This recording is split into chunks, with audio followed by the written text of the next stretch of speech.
我是挂片儿，闪电侠前情提要：白瑞幼时见证一道黄色闪电杀害了自己的母亲，父亲因此含冤入狱。一次粒子加速器的爆炸让他获得了闪电般的速度，因此成为了闪电侠维护世界和平。而现在他必须要找到证明父亲清白的证据。因为加速器的爆炸，坐上轮椅的威尔斯也并没有残疾，而是默默地清理着所有威胁闪电侠的人。艾瑞斯扭头接个电话的功夫，白瑞就已经解决了一场抢劫案。犯人还在懵逼状态就被送上了警车。今晚出现了第三个变种人，他化作一团毒气，无声无息地杀死了黑帮家族的所有头目。根据现场的线索，白瑞也推测出犯人就是变种人。他们第一时间来到了星辰实验室，就算抓住了变种人，普通的监狱也根本关不住他们。希斯科和威尔斯决定用粒子加速器来改造一所超能监狱。9个月前的那场爆炸，凯瑟琳失去了自己的未婚夫罗尼，至今他都没有走出阴影。白瑞看出他的为难，以帮忙为理由带走了他。一起来到警局，白瑞才发现有工作还没有完成。趁着局长开门的瞬间，白瑞飞速整理了文件。另一边，乔在反复看着白瑞父亲的审讯录像，杀死母亲诺拉的刀上也许有犯人的指纹，但没有一个人相信父亲亨利。而希斯科和威尔斯已经开始着手改造超能监狱。回想起当时凯瑟琳的未婚夫罗尼就是在这里出的事儿，希斯科感到非常难过。凯瑟琳也和白瑞谈起了罗尼，罗尼曾说他们俩就像是冰与火的结合。当他们继续研究第三位变种人时，同一时间这个变种人毒死了另一名妇女。接到消息，白瑞第一时间赶到了现场。白瑞赶到时，这个吴克变种人还没有跑远，普通的攻击根本伤害不到吴克。白瑞被迫吸入了毒气，用最后的力气跑回了实验室。凯瑟琳抽出了他胸腔和肺部的毒气，提取到毒气可以帮助他们找到吴克的线索。艾瑞斯身为一名西方记者，他对最近城市里出现的红色闪电非常感兴趣，但现在没有人见过他。根据毒气，他们找到了吴克的身份，他曾经是黑帮家族的核心成员，却遭到了黑帮家族的背叛。他的下一个目标极有可能就是抓捕他归案的乔。此时的乔正在监狱中探望亨利，白瑞带着唯一一瓶血清跑向了监狱。在监狱里，乔吐露了心声，他现在相信了自己的老伙计。此时吴克化作毒气赶到了乔的面前，进入了他的体内。白瑞赶到后，乔已经开始抽搐，他把最后一瓶血清注射给了乔。为了不被父亲认出来，白瑞快速抖动着自己的脸部。在监狱外，白瑞想尽办法对抗着吴克。毒气状态下的吴克免疫所有伤害。无线电一边的家属团出起了主意，他们让白瑞耗光吴克的体力，这样吴克短时间之内无法进入毒气模式。果然吴克开始力竭，白瑞一拳下去敲晕了他。刚刚苏醒的乔听说了女儿和搭档正在搞对象，他心里很想再吸一口毒气。超能力监狱完美抑制了吴克的能力，换句话说，他永远都无法逃出来。白瑞来探望父亲，父亲没有提及昨天的红色闪电，而是告诉儿子要继续奔跑。9个月前的那场意外也是威尔斯有意为之，他的目的就是要让白瑞成为闪电侠。接下来的日子，白瑞每天下班后都会在星辰实验室和伙计们在一起，他可以同时下棋、打球、做实验，但这样就失去了灵魂。一帮劫匪抢劫了武装运载车，为首的男人拿着一把寒冰枪。白瑞赶到时，他们还没来得及逃跑。寒冰男的脸上一副刚刚越狱的样子，为了救助中枪警卫，白瑞放弃了追击。但白瑞记住了这一副刚刚越狱的脸，从警方档案里一下子找到了他，斯纳特。他以前是个警察，后来当起了劫匪。今天白瑞又遇见了一个老朋友，绿箭侠团队的守望者，黑客界的王中王菲利西蒂。斯纳特的小队开始反省这次失利，这道红色闪电让他们吃了一口大鳖。斯纳特虽然是劫匪，但他为了任务能不杀人就不杀人，手下开枪击中了警察，影响了行动。斯纳特不逼逼，一枪就带走了他。显然奥利弗告诉了菲利西蒂真相，为了满足好奇的菲利西蒂，白瑞在他面前秀了一把操作，快到鞋都冒起了烟。他带着菲利西蒂来到了星辰实验室，一听说菲利西蒂是给绿箭侠工作的，希斯科突然提起了兴趣。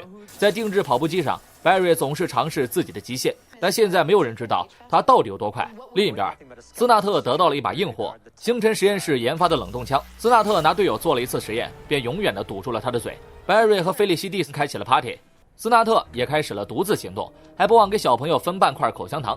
威尔斯和希斯科也发现了冷冻枪已经丢失，这会对白瑞不利。威尔斯大发雷霆，此时警方已经发现了斯纳特，白瑞也在第一时间赶往了现场。神器在手的斯纳特根本不需警察，甚至和闪电侠玩起了预判，当着白瑞的面冻死了一名无辜百姓。这次白瑞不但自己受了伤，还没有抓住斯纳特。斯纳特虽然不是变种人，但神器在手的他比变种人更加难缠。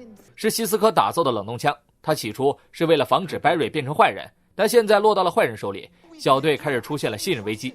而坏人斯纳特也发现了冷冻枪可以抑制闪电侠的速度，今天Barry亲眼看着一个人死在自己面前，他把责任怪在了自己身上。Barry 认为自己还是不够快。菲利西蒂一开口就知道是老江湖了。作为绿箭侠团队的核心人物，几句话就把 Barry 说服了。而希斯科也想到了追踪斯纳特的办法，在黑客之王菲利西蒂的帮助下，他们1分钟就追到了斯纳特。此时的斯纳特刚刚抢走一颗大水晶，但 Barry 这次决定一个人行动，他关掉了无线电。此时菲利西蒂站了出来，一开口就知道是老江湖了，几句话就说服了希斯科等人。当 Barry 赶到斯纳特面前时，斯纳特早就等候多时了，他摧毁了列车，导致脱轨，整个列车上的乘客都危在旦夕。为了不让无辜的人再次牺牲， Barry 以自己目前最快的速度把所有人带了出来，自己却被斯纳特冻住了身体。希斯科和菲利西蒂3个人带着冷冻枪原型机赶到 Barry 面前，这比斯纳特手里的便携版强大4倍。斯纳特转头离开了，如果他知道希斯科手里拿的只是吸尘器，他应该会露出一副刚刚越狱的表情。在菲利西蒂的帮助下，他们重归于好。客串时间一到，他该回到绿箭侠小队了。Barry 跑到列车上来和菲利西蒂做最后的告别。他和艾瑞斯有着复杂的感情，菲利西蒂和奥利弗尔也同样，他们2个看起来同病相怜。聊完，2个人吻别了对方。绿箭侠变成了绿帽侠，他好像本来就是绿帽。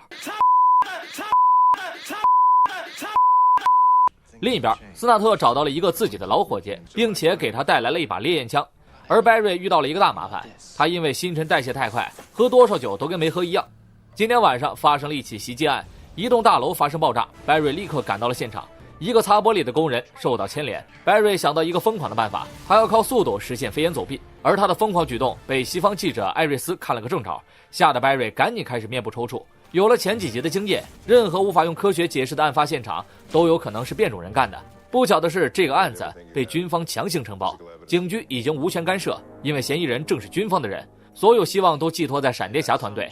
Barry 立马跑到了他的住址，只是摸了一下，Barry 的衣服就变成了炸弹，他只能裸奔回到了实验室。贝蒂的能力就是摸啥变炸弹，这是他们遇到的第4个变种人，这也是为什么军方的艾琳将军一定要承包这次案件的目的。自从艾瑞斯看到了闪电侠后，他就决定写一篇微博告知天下。另一边的贝蒂开始报复军方的人。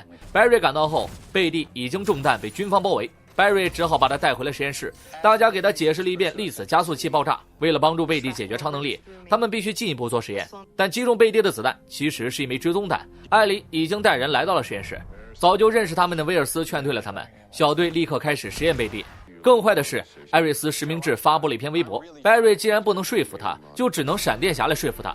为了不穿帮， Barry 开始抽搐面部和声带，自带电音的想要劝退艾瑞斯别搞事情。所以你这里欠我的有什么还？当 Barry 得知艾瑞斯的目的是为了解释 Barry 母亲的时候，他同意了一切。而另一个坏消息是，他们研究后发现了贝蒂的超能力是不可逆转的，今后只能当着炸弹过日子。Barry 把闪电侠见面会的事儿告诉了乔，乔早就知道 Barry 爱着艾瑞斯。